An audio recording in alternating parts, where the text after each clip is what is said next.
Hello everyone, welcome back to my channel. Today I wanted to talk to you about some tips around keeping safe whilst solo hiking, and I'm going to group this into tools which you can use, as in like tech or actual devices, and also best practices as a two-pronged strategy. So my first tip is to always tell a trusted person where you're going and what time you'll be back. So this could include taking a screenshot of your planned route and also the time that it will take you, just so they know that when a certain time has passed and you haven't contacted them, they are able to raise the alarm in some appropriate way. It would be great if the person is in the area, but if not, someone who is trusted, who will know what to do if you didn't confirm that you'd made it back in time. My other tip on best practices when you're solo hiking is to actually take on less than you think you might if you were with somebody. And this might not apply to everybody, but if you are feeling potentially slightly nervous about solo hiking, you're unsure about sort of what would happen if you got lost, or if there with terrain was slightly trickier and you were worried about injuring yourself, it is totally fine to do something well within your ability, and that will also help reduce some of the stress.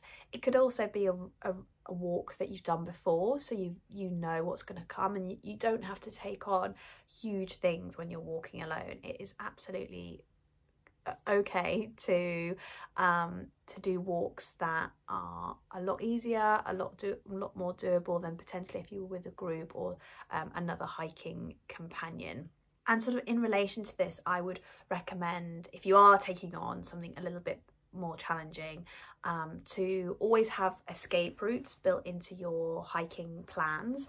And so this might mean a couple of points where if you are unable to continue, you are able to backtrack in some way. And this mainly is to do with weather, if there was a sudden weather change, because often if you're by yourself, you have to sort of make those judgment calls, which are often quite difficult to make. And there have been quite a few times where I have retraced my steps and discontinued a walk because I felt like I was going to become a liability and didn't completely trust that I knew what I was going to be doing given the sudden changes of weather. And knowing that you have it's not an all or nothing situation can be very reassuring if you're walking alone.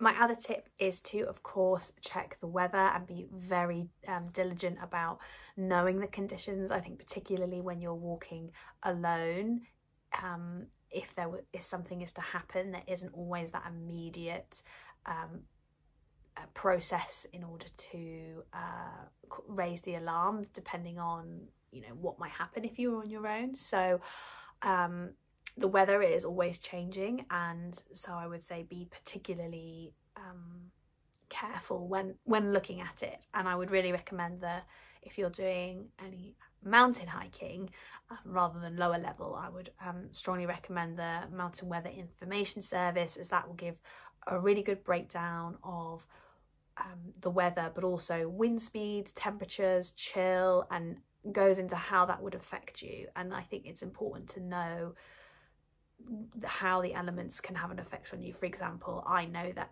if it's gusting anything over than 30, I will struggle because I'm not a fan of the wind, and I do at higher levels struggle to sort of stay upright, so I just know it wouldn't be enjoyable.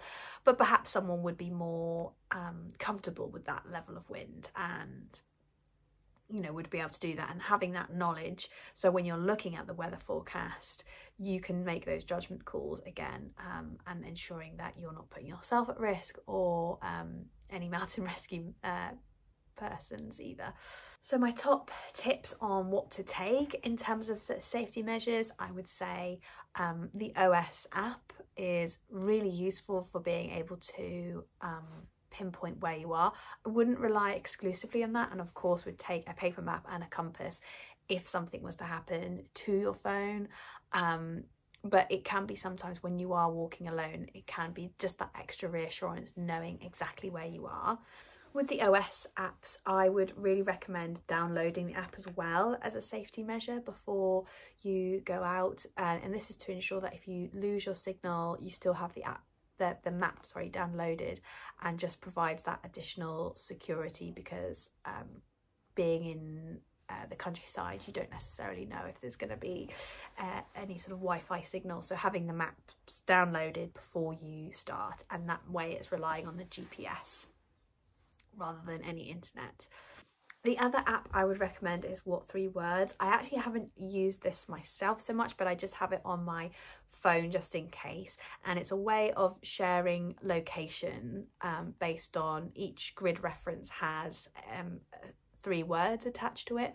So I believe actually a lot of organisations use this way of being able to pinpoint your location, and particularly it's very good if you have a familiarity of where you're going. So if you are in a situation, you are able to articulate where you are, and What 3 Words is a helpful tool to be able to do that, because sometimes it obviously can be quite vague depending on where you are. If you are using apps and smartphones, please take a portable charger. This is so important because your phone is working harder to be able to either connect to a signal or to use the apps if you're also recording your route as well, and it is really easy for the battery to drain quite quickly. So I would highly recommend bringing a portable charger, and has got me out of many a stickier situation, especially when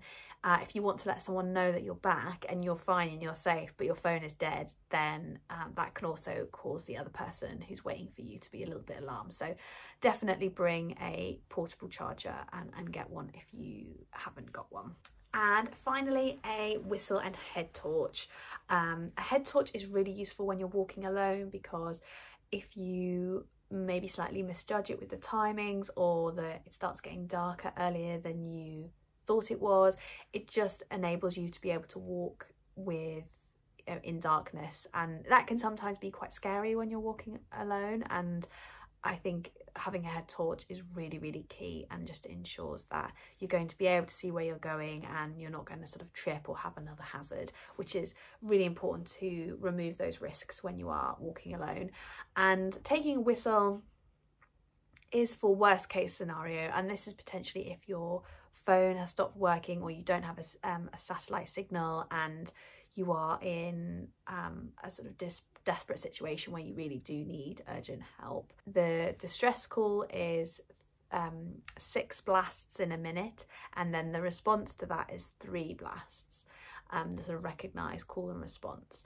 So if you are doing that, I would recommend to keep doing it, because often it might take a while for people to find you. I hope this video was helpful in giving you some tips on how to stay safe when you're solo walking.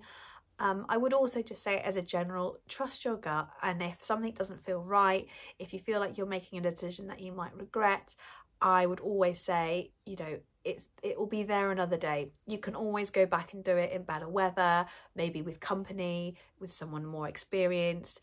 It doesn't have to be then and there, and often, you know, making the decision to come back is the braver and better decision.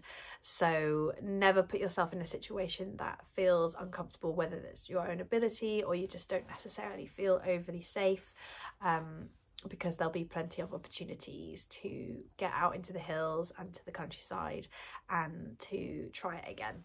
Thank you so much for watching, and I look forward to seeing you in the next one. Bye.